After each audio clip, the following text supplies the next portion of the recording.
Hey folks, it's Sam once again, and the time has come for me to finally review something that no one's going to agree with me with, but hey, you don't have to agree, it's my opinion. My personal favorite Wes Craven film. Yes, you heard that right. Shocker. And on October 2nd, mass murderer Horace Pinker was put to death. Now he's really mad. No more Mr. Nice Guy. Shocker! Shocker! Yep, Wes Craven made this right after, I believe, The Serpent and the Rainbow, and before he made The People Under the Stairs, which are, actually, those are my three favorite Wes Craven films. Shocker, People Under the Stairs, Serpent and the Rainbow, and then would be Wes Craven's New Nightmare, and then A Nightmare on Elm Street. And what can I say? I mean, A Nightmare on Elm Street I love. I did reviews of all the Elm Street films, and I love the first film. But at the same time, that always gets credit. Everyone gives Nightmare on Elm Street its due, but very rarely does anyone ever give Shocker its due. They say it's silly, it's stupid, it's dumb. Yeah. It's a Nightmare on Elm Street ripoff. I find it an entertaining film. I think this is a very fun film. It has a badass soundtrack. Mitch Pileggi, which I definitely know, I'm a big X-Files fan, so I know him as Skinner. Assistant Director Skinner, who was sort of the boss of Mulder and Scully on the X-Files.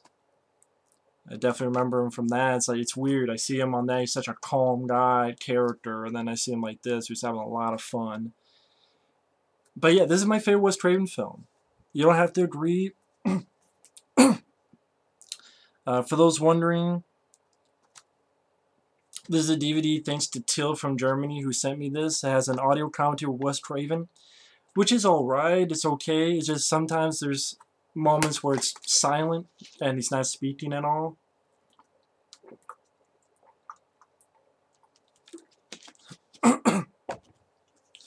You kind of wish maybe there was a moderator there.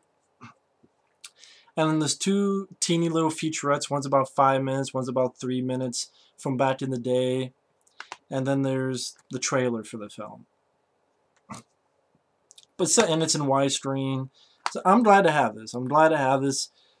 Universal. This film wasn't a flop. It was a low-budget movie. I think it was $5 million at most. $3 to $5 million at most. And it made about $15, $16 million. So it made money, but to Universal, that wasn't... They wanted... And I think Wes Craven also wanted a new franchise. Because Wes Craven had done Nightmare on Elm Street, but because he didn't do the sequels, he wasn't getting all the money that New Line Cinema was getting from making all those sequels, and Freddy being on every damn thing from video games and Freddy dolls and TV series, and Wes Craven wasn't getting money for any of that.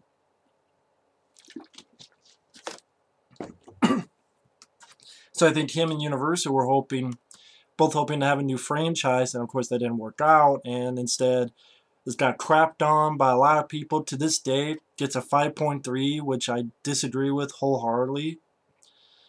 I feel it's bullshit. If you don't like the film, that's fine.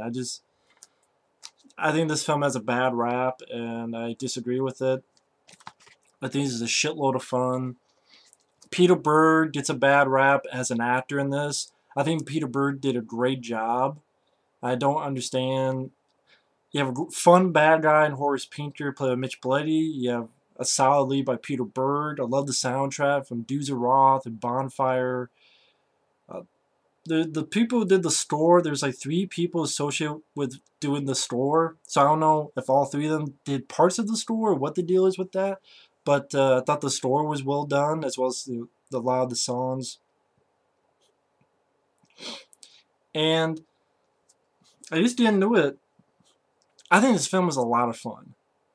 And I understand why people say it's an Elm Street ripoff, and the fact that, well, like Wes Craven does with Dreams, and you got another character who has a little bit of a sense of humor, because even in the first film, he did the thing where he tries to, he's not as much humor as other films, but like the tiniest bit. But of course someone said, well, Wes Craven directed that, so why can't... So he ripped off himself? So what, Wes Craven ripped off himself? I mean, he sort of created that.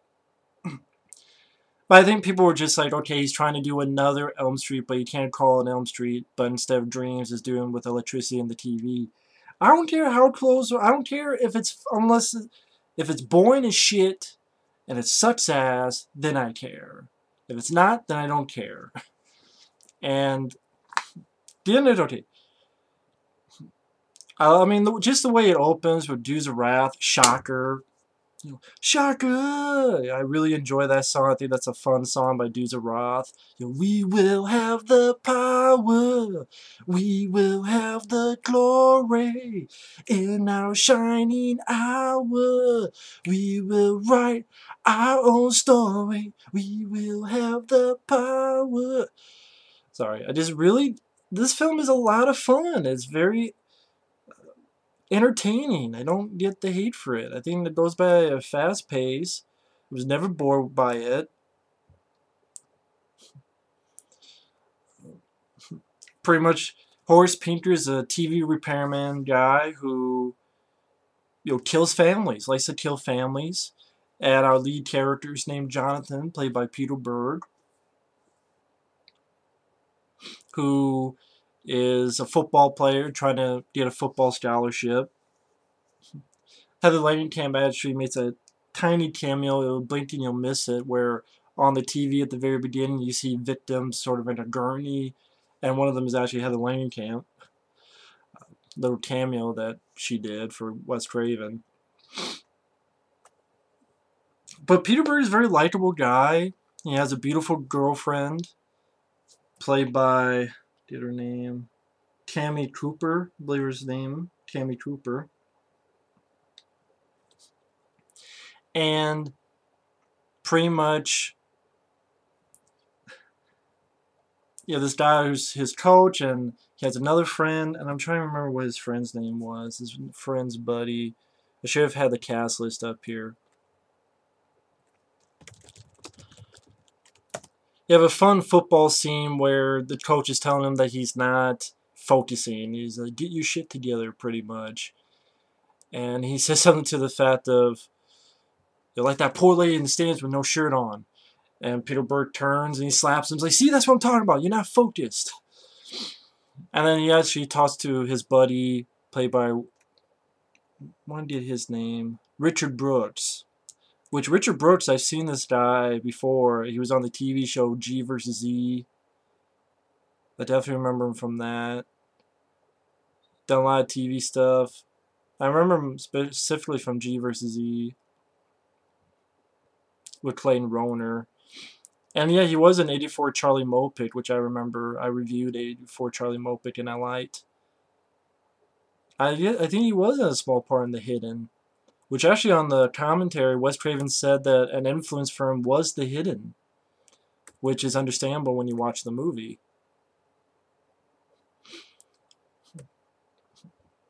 And like Richard Brooks is giving him shit, and Peter Berg goes something to the effect of, shut up and fix your laces before you kill yourself. So Richard Brooks looks down, hut, hut, hut. He pretty much just wipes Richard Brooks, wipes him out and keeps running. Catches the football, looks at his girlfriend and slams himself right into the field goal post. So there's a little bit of levity, a little bit of humanity to the characters, a lot of fun. I think Peter Berg does a good job. Ted Raimi's in it as the assistant to the coach. And it shows, he's head over heels literally for this girl. He even trips into this Gatorade stand. He's a likable character. He's a likable lead. Peter Berg got a bad rap in this for his acting. I don't understand, especially later on when he finds his girlfriend dead in a bathtub covered in blood, and his reaction. You buy his reaction. You see his reaction. Oh my God, he's devastated by this. I don't see bad acting in that. I've seen a lot of movies of bad acting, and this is not one of those films I see bad acting in. I'm sorry. He starts having these dreams, including his adopted family being killed. He finds one in a really nice little effect where the fingers are broken, and one of them looks either cut off or almost cut off or almost broken off. And sees his adoptive mom and sister and tries to stop this guy, this TV repairman guy, Horace Pinker. But it's a dream, and He's fucked with it. You want to watch? Well, watch this. And he wakes up, and then he gets a phone call, and then, weirdly enough, that phone call, he finds out that his family has been killed. He has dreamt the death of his adoptive family, which I thought, wow, that's a cool idea. It's not exactly like Elm Street. It's a little bit different, but I still think it's entertaining. It's a cool idea. Michael Murphy plays his father. I thought he did a good job. And getting into it, I really enjoy the idea that Peter Berg, his character Jonathan, I'm going to say it, is a more developed character than Nancy. And I enjoy Nancy, and I love Heather Langenkamp. I enjoy Nancy. But if you think about it, Nancy doesn't really have much development. You could say, well, she didn't need it. I'm just saying I like that in this film they do develop this character. He was a foster kid, that he was left beaten to death. He was picked up by his family, which is Michael Murphy and his wife, and who had a son and daughter of his own. And you find out Horace Pinker was his father. And Horace Pinker fucks with them and says, you know, it's in the blood. Yeah, you're a killer just like me. I like that aspect. I think that's a cool aspect to bring to it, that personal connection. And you really feel sorry for this character as well.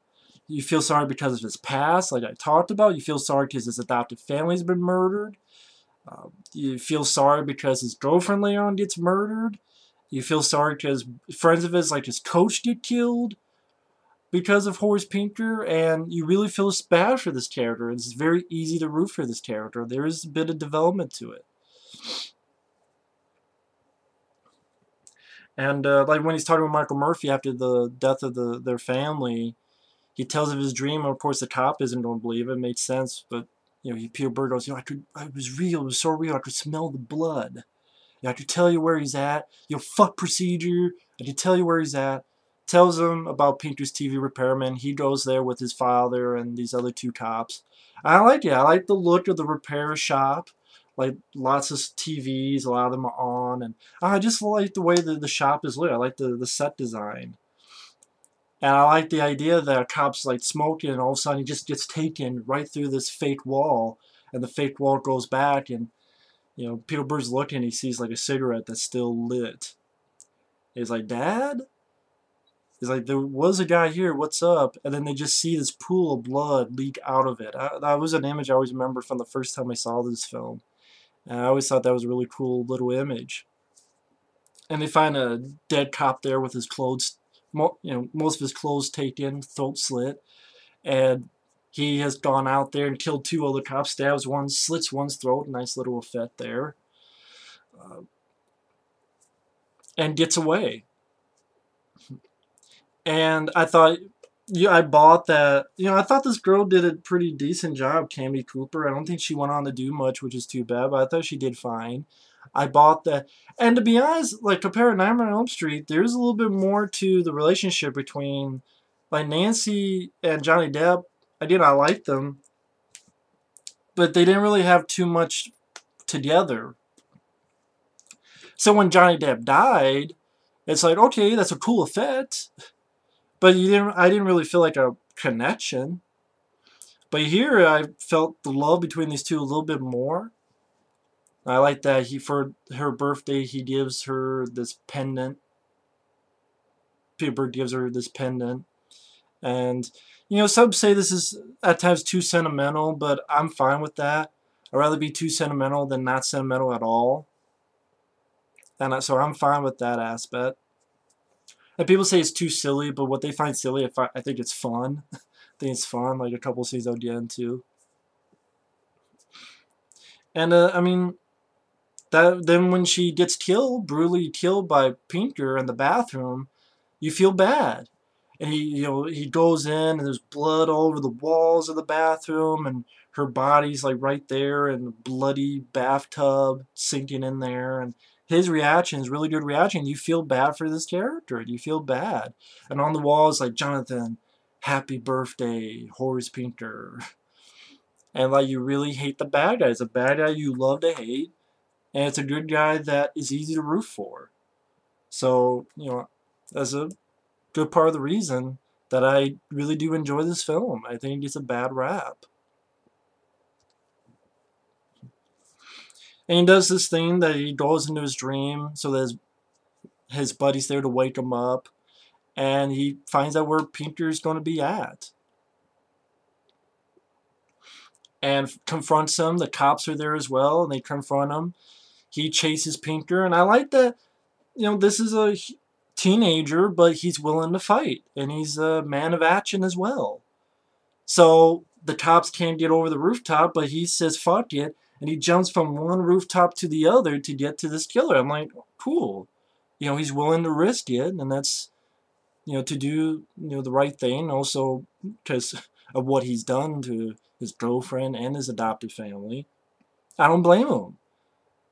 And it's like, okay, you know, even runs up and with both feet fucking kicks Pinker, kicks him.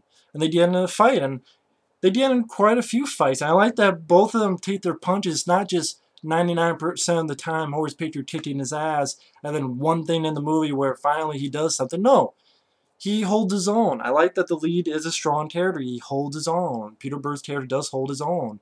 Like, he made the first hit with both feet, you know, kicking Horace Pinker, and they have a little struggle and fight until the cops capture him.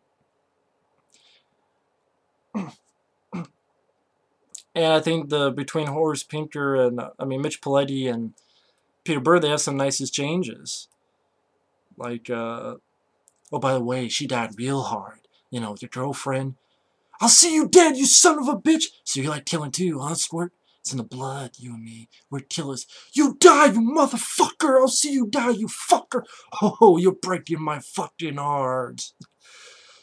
Like, he's a real fun son of a bitch, Horace Pinker.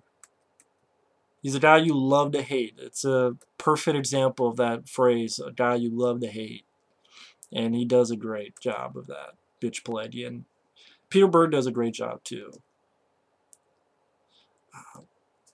And then,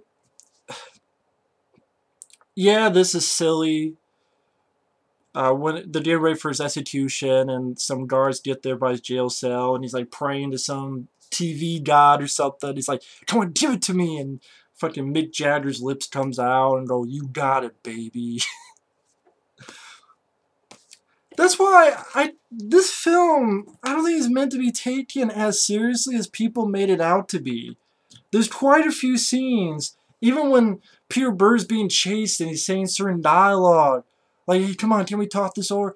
That there is, I'm not going to say tongue-in-cheek, but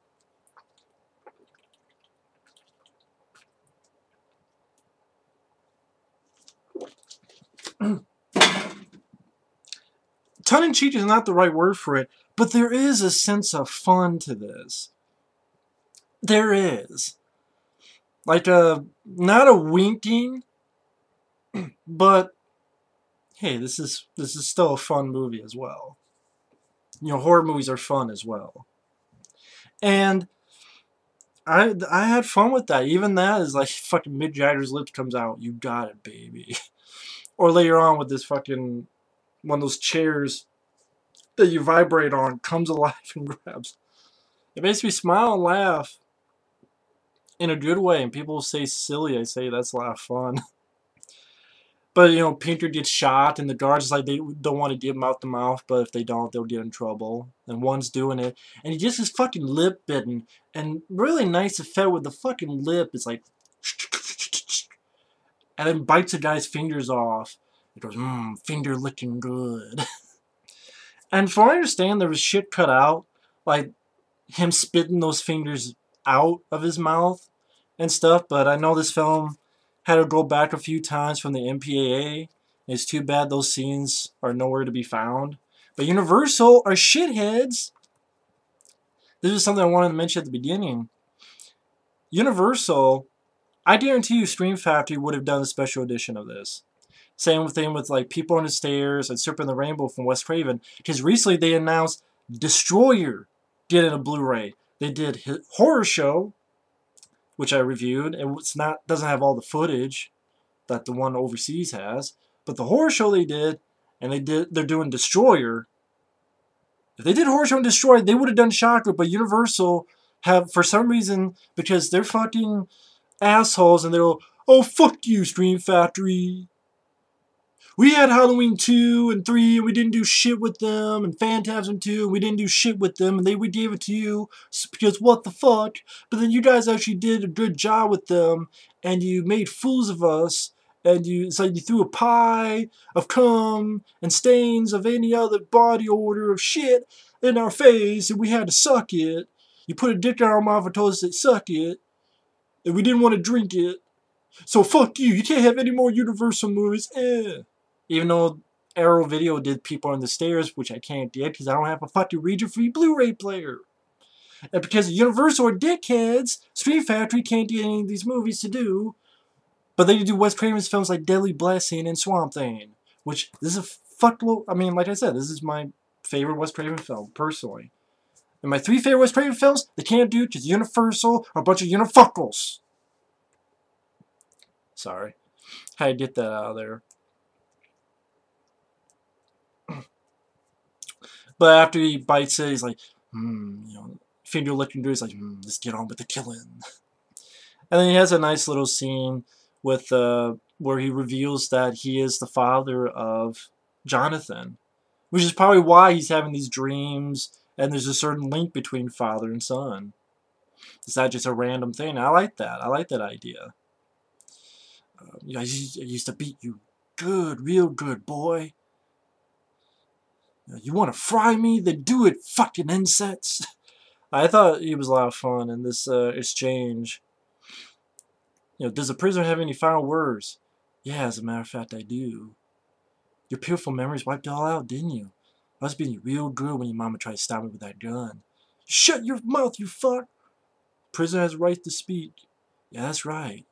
I was being real good when your mama tried to stop me with that gun. The gun she brought into our happy home.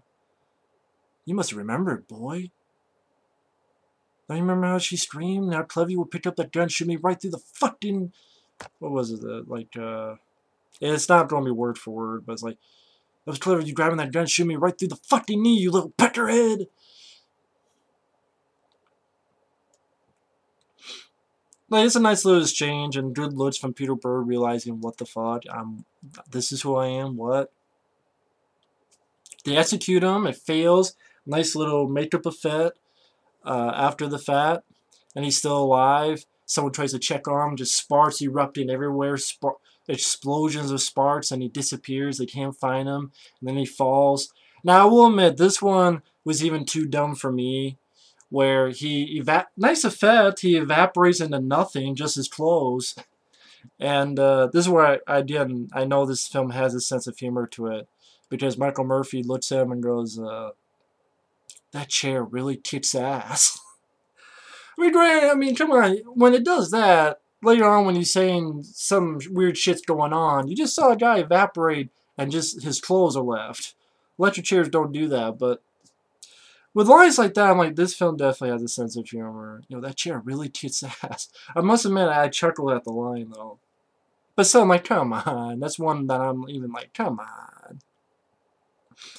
But this is where the hidden type of thing. The hidden was 87, and the commentary, Wes Craven does mention the hidden. I don't know when this commentary was done. It was done after Scream, because he mentioned Scream. So I don't know when this commentary was done, actually. I don't know if it was done 2008, where it says this DVD was, or I don't know.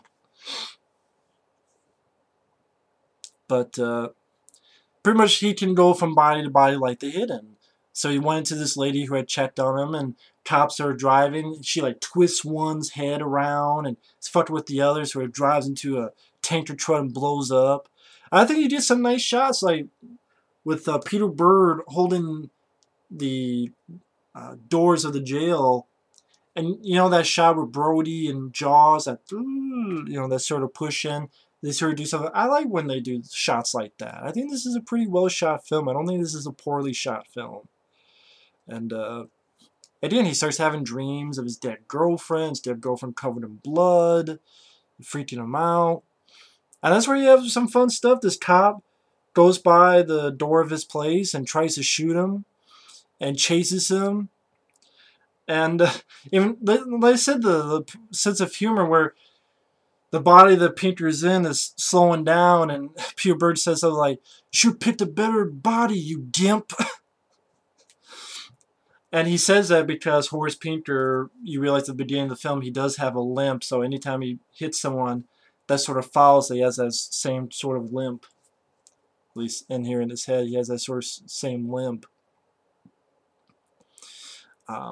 Even to a point where he shoots one guy, hops into him, then hops to this little girl, and this little girl actually says something like, "Come on, you fucker, move!" And she's driving this big old construction vehicle that tries to run over Peter Berg, and Peter Berg has to get her, get Pinker out of her body, and even the mother's trying to tap Peter Berg, and he gets it out, and it jumps from the woman, and it jumps to this guy, construction guy with a pickaxe, and Peter Berg, kicks him in the face, and he's able to deal with using that pendant that he had given to his girlfriend. And that's where, I mean, some people say it's too sentimental because, ooh, wow, he stopped it with the power of love. I don't mind that kind of sentimentality. I don't mind that. When you're talking about good and evil stories, love is probably the most powerful thing good has. I mean, why not? If you don't believe in certain circumstances that either involves God or the devil or heaven and hell, why not something like love? I don't mind it. I don't, I was fine with it in this movie. I really was. But I like the fact that the little girl actually kicked him in the balls before he was able to get her out of the body. Because he's like, "Get out of her, Pinker." Ooh, shit, But he eventually does, but the asshole with the pickaxe, which I think that's Wes Craven's son, I believe. It could be wrong.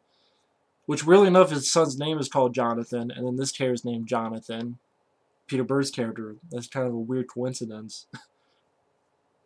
But, asshole throws the pendant into the lake, and he has to run away. And he pretty much has to get the pendant back, so he has to get a diving mask and talk to his coach. And I like the guy who played the coach. Even little roles like, Ted Raimi, he has a tiny role as the assistant coach. I like Richard Brooks.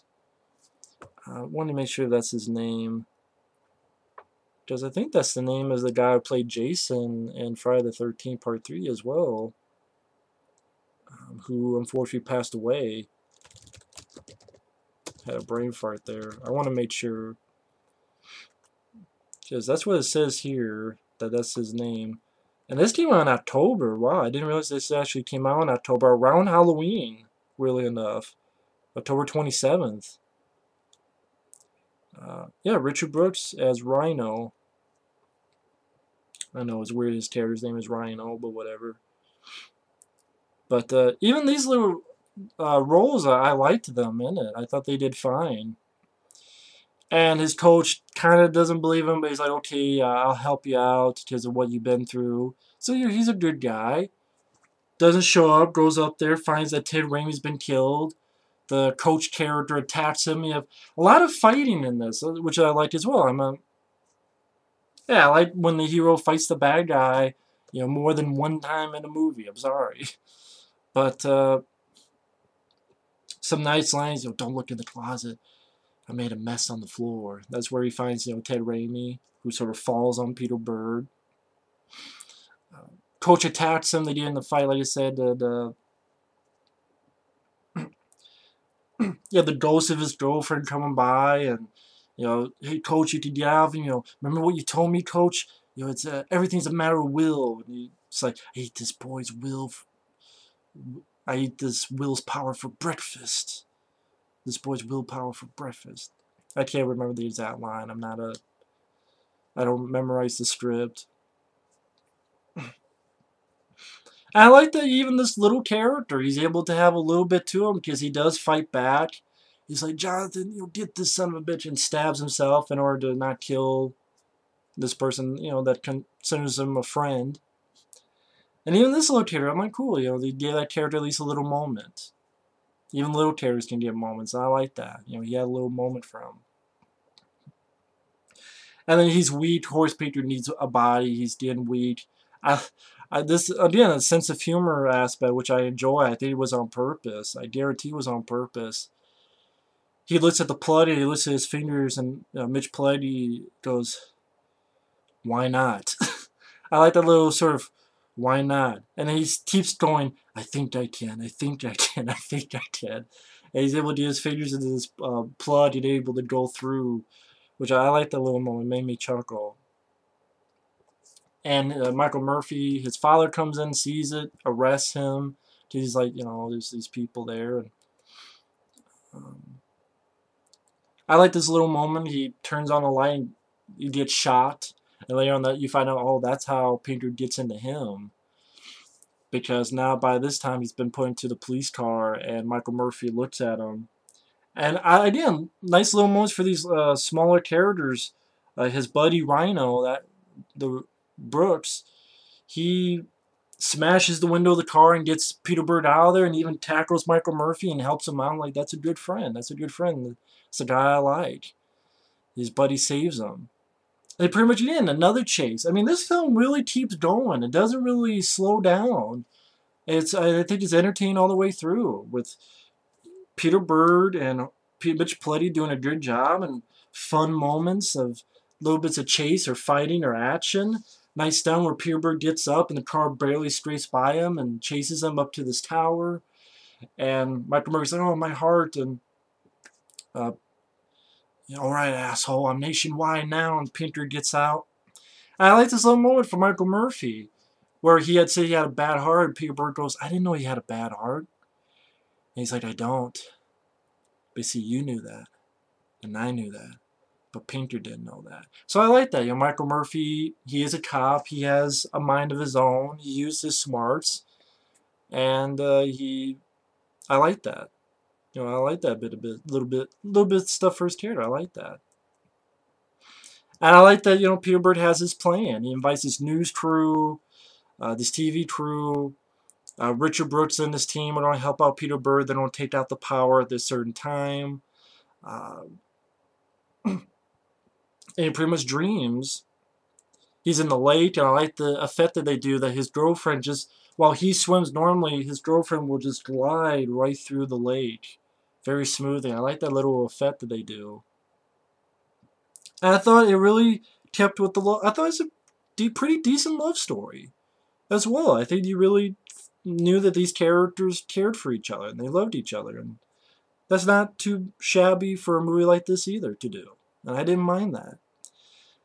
As sentimental as people say it is, and I'm sure most people say it's too sentimental, I'd rather have that than not sentimental enough. I think that's a problem with a lot of movies. It's not sentimental enough.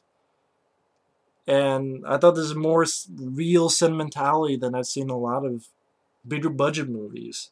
And again, this film was not a big budget film. It's not like a $15, $20, $30 million production. It was like $5 million or less, from what I understood. Wasn't much at all. But he wakes up, now has the pendant back around his neck thanks to his girlfriend. And again, just this ending is a lot of fun. It's another reason I enjoy this movie so much, is I love the ending to this movie. I think this ending is a shitload of fun. Yes, people say it's too silly, but I was having a ball where one of those vibration type chairs wakes up, like eyes open on it, and it fucking tries to crush Peter Berg. And then when he gets out of it, he lifts Peter Berg up, and all these shocks are coming out, shocking shit out of his neck. I like this beam of light type of thing is following him and sparking everywhere. And even Peter even goes to the TV, and Peter Berg, Pinker does, and Peter Berg's like, oh, give me the power to do this. And he's able to jump right through the TV and goes into TV land. And pretty much him and Pinker are going through all these different channels, fighting each other. And what I mean by the bits of humor, like, there's stock war footage that they're in, and they're running, and this random guy goes, what the hell does he go?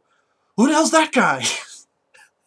Anytime I hear that, just like Pinker and Peter Berg are running, like they're back here and they're running towards, and there's people looking this way, and someone just goes, who the hell's that guy? I don't know why, just that line of dialogue like that just made me laugh a lot. And again, this has a sense of humor to it. I think people maybe this. I'm not saying it's a comedy. I'm not saying it's tongue in cheek, but when he's running and they've jumped to Leave It to Beaver, and he's like, Beaver, Beaver. He's trying to pound on the window, trying to get to Beaver to fucking let him in or talk to him. Or they're in a box scene and Horace Pinker has his arm around Peter Berg and he looks at the match. He's like, kick his ass! Or they're on what is it, John Tesh, I believe the guy's name. They're on his news desk and Pinker takes this, that's the way it is. And going through all this footage, and they even jump through the TV again into this couch potato family's room, and even the couch potato mom is like, hey, you'll watch my tree, and hey, you'll get him. I forget what her husband's name was, but get him. And Horace Pinker just kicks his ass, is kicking Peter Berg's ass, and they go back in the TV, and they even have an appearance from the Frankenstein, the 30s Frankenstein in there. It's a lot of fun. I'm like, this is a lot of fun. And I think the effects, that's another thing I know a lot of people complain about is the special effects. I think special effects are fun to watch. For 1989, for a low-budget film that is very ambitious for what they were trying to do, and that TV footage is meant to look like old footage. It's not supposed to be high-tech. Some of the stuff in old wartime footage or nuclear tests, it's not going to be state-of-the-art footage because that's not what it's supposed to be. And then the other footage throughout the rest of the film, yeah, once in a while, like when Horace Pinker is on the satellite dish and becomes energy, yeah, the effects could be a bit stronger. But for an ambitious movie that was only $5 million or such total to make, I could deal with it. I mean, they were trying to do more with this film. And there's a lot more stuff going on than, well, hell, you look at films that are $5 million today, and they look like shit compared to this movie. So, I know it's, with money, how money is. I've seen $10 million films today's age that look like shit compared to this movie. So, it didn't bother me as much as other people. I think some of the effects look okay, and some of them could be stronger, but they were fun to watch. I don't know how else to explain it.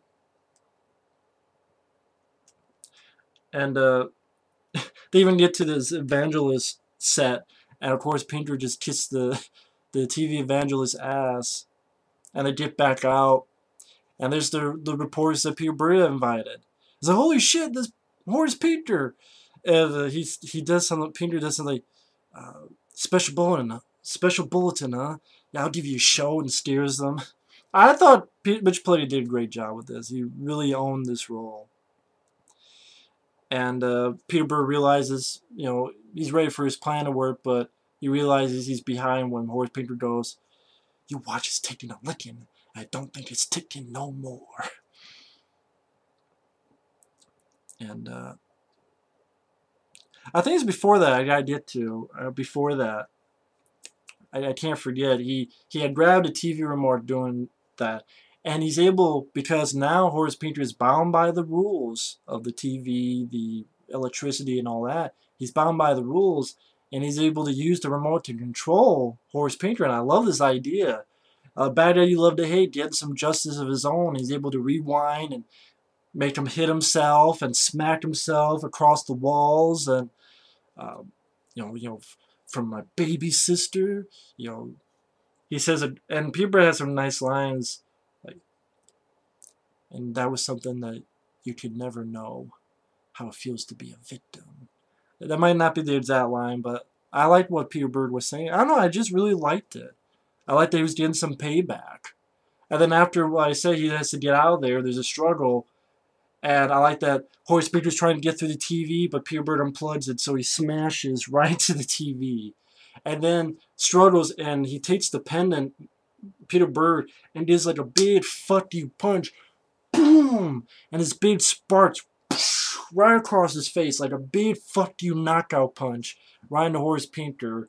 And he's able to, can't go through the TV, so he goes through the video camera, and he's able to go through and pretty much trap Horace Pinker there. And that's where the what do you call it, the Richard Brooks and his buddies cut out the power.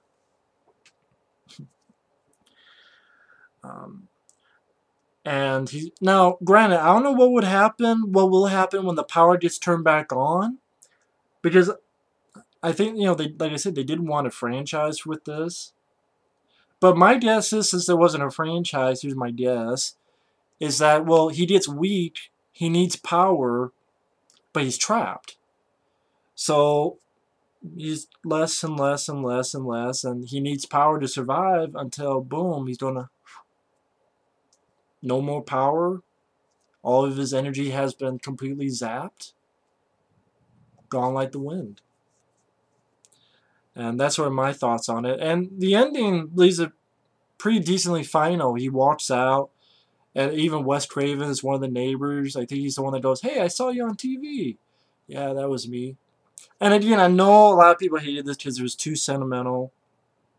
Because he looks up and he hears his girlfriend saying that she loves him, and he goes, you know, "I love you too." And yeah, you do see like the stars, and then you see like brief second a heart. Maybe despite my angry, rant-worthy facade, I'm kind of sentimental at heart. That's why, you know, I love the ending to Aliens. The Alien 3 fucked up.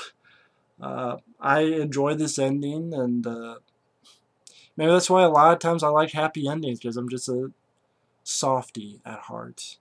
I'm a softie at heart. That's my truth. That's my guilty pleasure. I'm a sentimental at heart. I'm a softie. So where it counts. But, and of course it ends with that badass song by Bonfire. You know, "I am the sword, and you are the stone. I feel the power running through my bones. I am the sword, you are the stone. I swear forever we could stand alone. I am the sword, you are the stone. Ba da da da da da." I did a shitty job with that, but I love that song as well as what the Dudes of Wrath, you know, "Shocker, shocker." I love that. Great way to end the movie. I know it's a long review, but again, I know a lot of people say it's just an Elm Street ripoff because you're dealing with dreams. You know, the third act is your lead character forming a plan against the bad guy, and you know, your bad guy has a certain outfit and has a little bit of a dark sense of humor, and instead of killing her boyfriend, he kills her girlfriend. And you know, you have a father who's a cop, and you're dealing with the dreams, and you have a friend over here to wake you up when you go back into your dreams. And but yeah, I think someone said it best. So he ripped off himself. So he's the one who created Nightmare on Elm Street. He ripped off himself, and okay, take it, but then make something your own. Isn't that why people like me complain about remakes? That hey, you could take something similar, but then make it your own. And that's what they did with this. They took similar shit. Wes Craven's like, "I love, you know, Nightmare on Elm Street. I didn't do the sequels, didn't get the money, but let me create my own." And he does, dealing with the TV and the electricity and doing with the hidden type of going into people.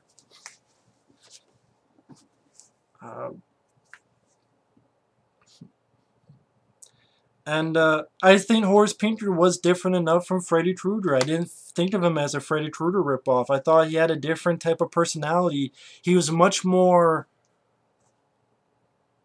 trash-talking type of guy than Freddy Krueger. And I think it worked well. And I got more of the sense of Peter Berg and his girlfriend, the love that they have for each other. I like that Peter Berg, he was a much more active good guy.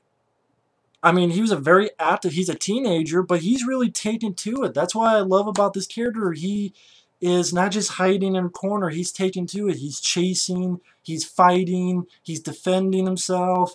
He wants to take the fight to Pinker. Uh, I think this is a great underrated character. That, I mean, just hitting that pendant, doing that fuck you knockout punch was really like rousing.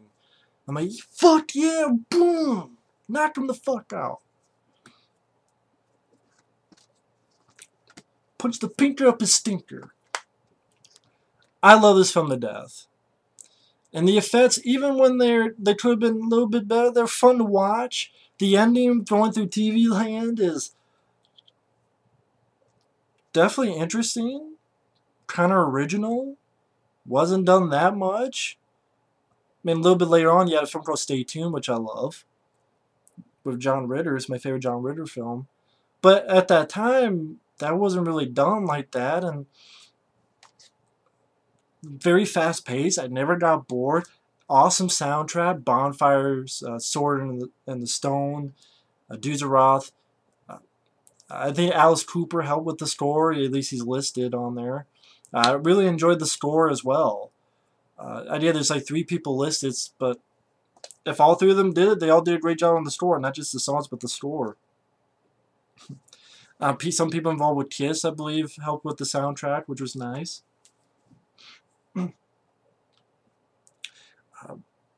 I love this film to death. I don't think it's that bad of a movie. I don't think it's a film that deserves a 5.3.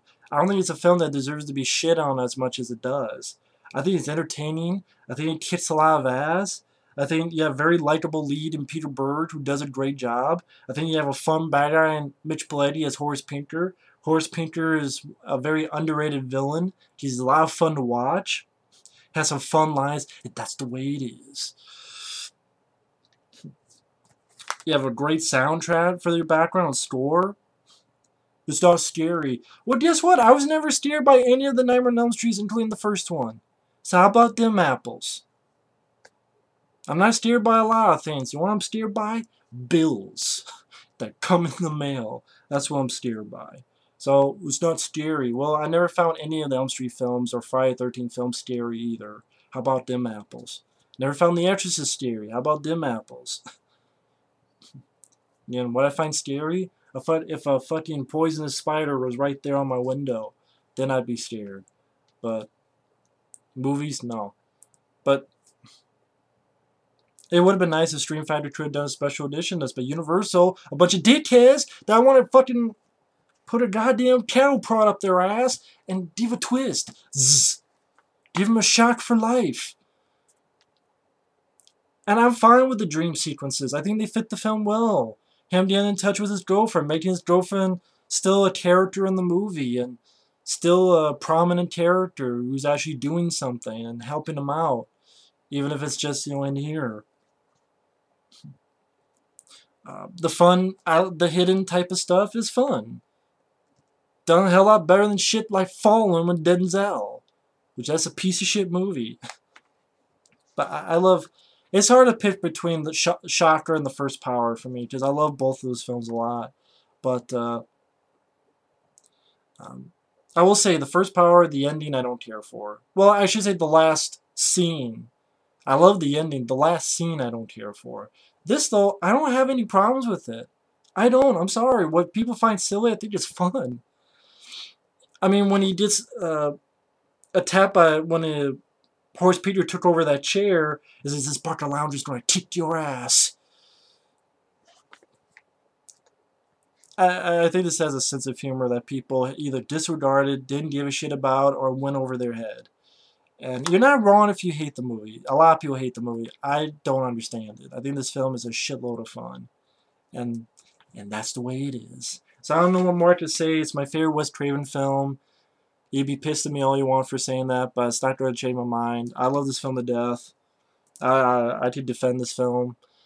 I know my friend Mike, he made like a 50-minute and then like another 50-minute video.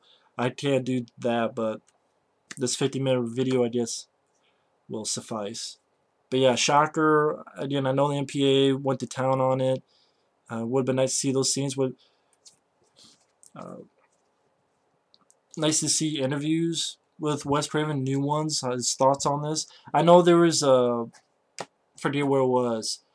Wes Craven and Peter Berg, they were wanting to remake this film, which I don't know about that. But I know, again, the special effects, yeah, I think even they trashed the special effects in the interview.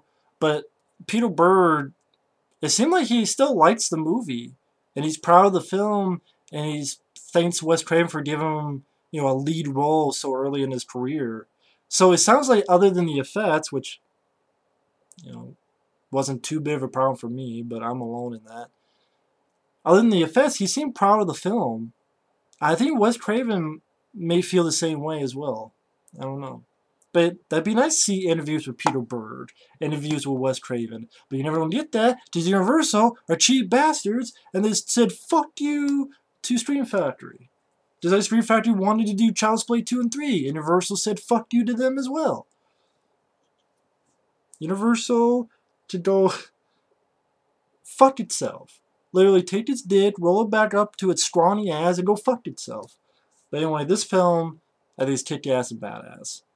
I mean, come on, how can you go wrong with I am the sword, and you are the stone? How can you go wrong with a soundtrack like that? Come on now. Seriously. Seriously, come on. Anyway, Mitch Pileggi, Peter Berg, I think Wes Craven did a good job with this. And, hey, it's fun, it's entertaining. Sometimes that's all I want in my movies. And it did that. 2 thumbs up. Thanks for watching. Thanks for taking your time to watch this all the way through. And we'll see you later. Bye-bye.